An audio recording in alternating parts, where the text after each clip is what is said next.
అందరికీ నమస్కారం. రాష్ట్ర ప్రజలకి శ్రేయభిలాషులు ప్రతి ఒక్కళ్ళకి అనిల్ కుమార్ యాదవ్ గారు పల్నాడు నర్సాపేట నియోజకవర్గం ఓడిపోయిన ఎమ్మెల్యే, ప్రతిపక్ష లేని పార్టీ. మరి అనిల్ కుమార్ యాదవ్ గారు మీరైనా నిజం ఒప్పుకుంటున్నారు.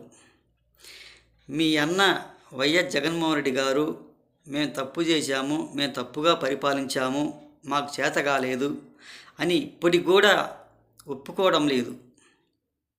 ఇంకొకసారి మిమ్మల్ని నమ్మి ఓట్లేసే అవకాశం కూడా లేదు. ఒక్కసారి ఆలోచించండి.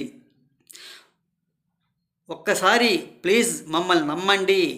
మేము అధికారంలోకి వస్తే మంచి చేస్తాము, రాష్ట్ర ప్రజలకు మంచిగానే ఉంటాము అని ఓట్లు వేయించుకొని అధికారంలోకి వచ్చారు. మీరు ఏ ఒక్క పని కూడా సరిగా చేయలేక సతికల్ల పడ్డ ప్రభుత్వం మీది, మీ పార్టీ మీది అనిల్ కుమార్ యాదవ్ గారు. మరి మీ అన్న అడిగితే కదా ఇచ్చారు, రాష్ట్ర ప్రజలు ఓట్లు వేసింది. ఈరోజు కూడా మీ అన్న మేము తప్పు చేశాము, తప్పుగా చేసినందుకు మేము ఒప్పుకుంటున్నాము అని ఈరోజు కూడా ఒప్పుకోవటం లేదు.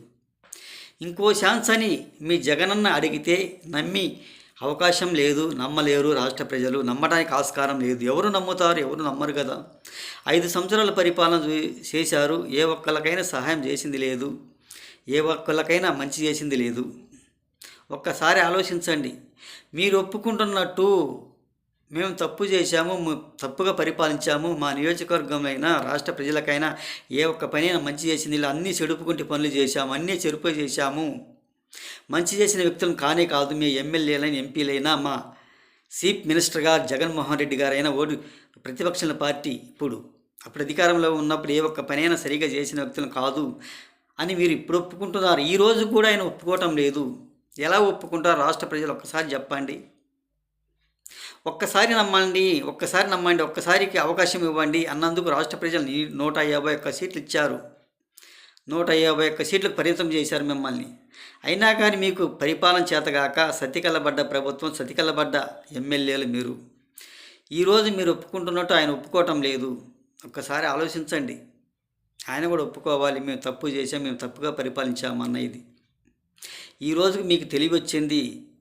ఓడిపోయినందువలన ఇటువంటి మాటలు మాట్లాడుకుంటూ ఇప్పుడు ఒప్పుకుంటున్నారు. మీరు ఒప్పుకుంటున్నట్టు ఆయన కూడా ఒప్పుకోవాలి కదా. ఆయన కూడా ఒప్పించండి, మేము తప్పు చేసాం, మేము తప్పుగా పరిపాలించామన్నట్టుగా అని తెలియజేస్తూ, మీకు రాష్ట్ర ప్రజలు వేయకపోవచ్చు ఓట్లు. మీరు ఏ ఒక్క పని కూడా చేయలేదు కాబట్టి ఒక్కసారి అవకాశం ఇచ్చారు. ఇక లేదు, ఇవ్వరుగాక. ఈ రోజుకైనా ఆయన ఒప్పుకోవటం లేదు. మేము మంచిగా పరిపాలించాము, మాకు ఓట్లు వేయలేదన్న ఉద్దేశంతో అదే మాటల మీద ఉంటున్నాడు కానీ తప్పుకు మాత్రం ఒప్పుకోవటం లేదు అని తెలియజేస్తూ, రాష్ట్ర ప్రజలు ఈ జగన్మోహన్ రెడ్డి గారిని నమ్మడానికి ఆస్కారం లేదు అని తెలియజేస్తూ, రాష్ట్ర ప్రజలకి శ్రేయభిలాషులు ప్రతి ఒక్కళ్ళకి హృదయపూర్వక ధన్యవాదాలు.